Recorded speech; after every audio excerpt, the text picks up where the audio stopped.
And the post that you are looking for is from Monday, May 2nd, 2005. And for a long time, this is one of Dove's favorite posts. I think by now, I don't know if it still is, I think now he has many, many favorites. So I don't know if we could say this is still his favorite. But for a long time, this was his favorite post. It's called The Only True Relationship. And what I would like to do before we go any further is I would like to turn this entire session over to the Holy Spirit and ask that the Holy Spirit guide us to see whatever we need to see, hear whatever we need to hear. And of course, I remind all of you that you are a part of the flow. So if there's anything you are feeling to share or anything you are feeling to ask, please raise your hand and I will turn the mic over to you. All right, I'm going to begin reading from Monday, May 2nd, The Only True Relationship.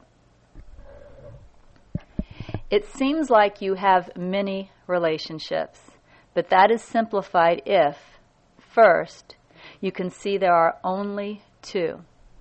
At any given moment, with each thought, you are either having a relationship with the ego or the Holy Spirit. Any other seeming relationship is illusion. It does not exist. There are only two. Once you accept this simplification, there is yet another one. The ego is only an aspect of your imagination. Can it then be called a true relationship?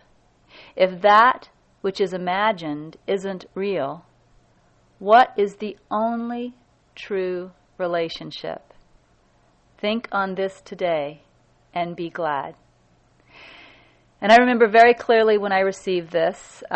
This was actually the Holy Spirit's second attempt at teaching me this same lesson. The first attempt, I believe, came in early April 2005 or late March 2005, and I rejected it because I felt like at the time that Holy Spirit was telling me to, I would say, abandon my relationships with people. You know, like Jasmine and other people in my life. And I was very offended by the message. I chose not to accept the message. And then I chose to decide he must have meant something else. And I started making up my own interpretation of the Holy Spirit's message. So what the Holy Spirit seemed to do with me is wait patiently for a time. Just not talk about it for a while. And then on May 2nd came back. And again, you know, the Holy Spirit says it seems like you have many relationships. So the Holy Spirit is saying it looks that way. But it's simplified if you can see there are only two.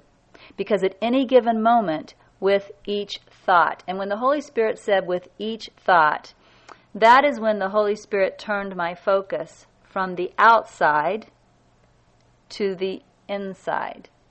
So I suddenly realized that Holy Spirit was not asking me to abandon Jasmine or abandon my relationships. What Holy Spirit was asking me to realize is that any seeming relationship that I have is really a relationship with my own mind. All relationships are a relationship with my own mind. And I may think I'm having a relationship with a Jasmine, for example, but really what I'm having a relationship with are my thoughts about Jasmine.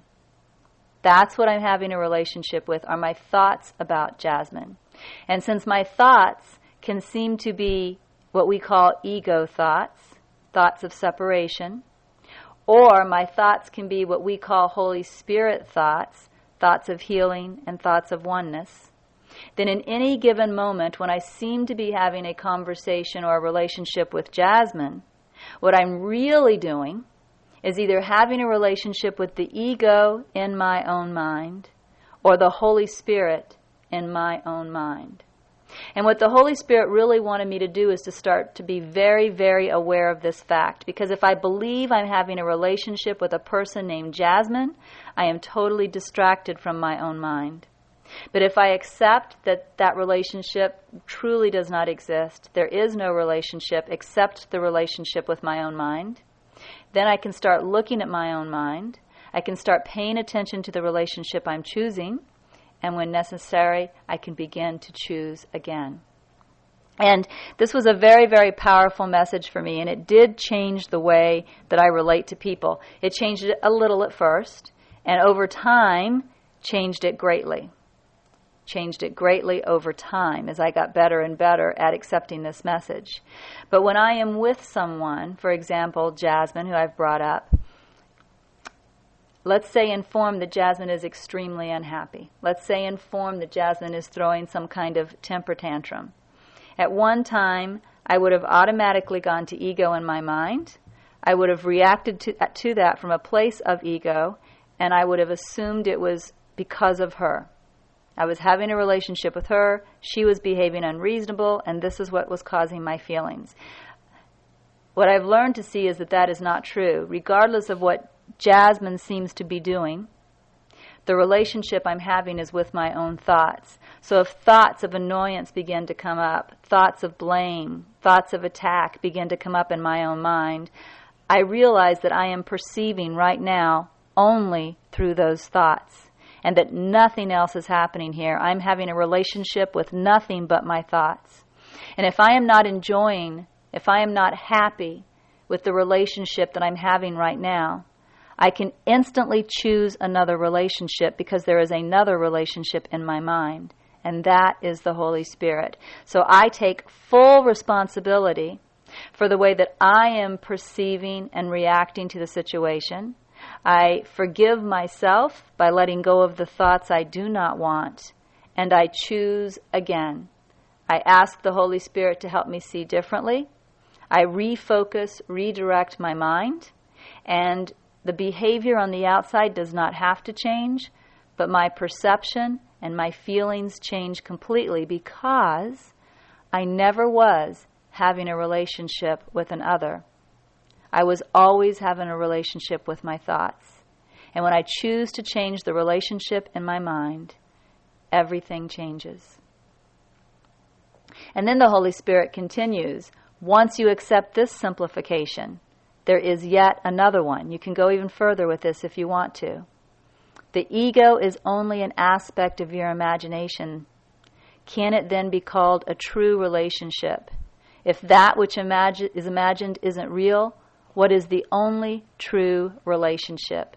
Think on this today and be glad. And this is really a message of innocence. Because many of us, when we choose to have a relationship with the ego in our mind, and we recognize that we've made that choice, we feel guilty. Like we've aligned with the bad guy, or we are the bad guy. And what this is saying is that is not true. That is never, ever, ever true. That is never, ever, ever true, because that aspect is just imagination. The only true relationship that you ever have is with the Holy Spirit. And so you can forgive yourself for those errors, we'll call them.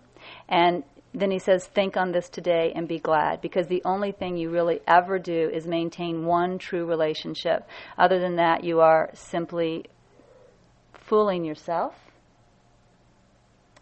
I'm going to let go of the mic and see if anybody has anything they want to share.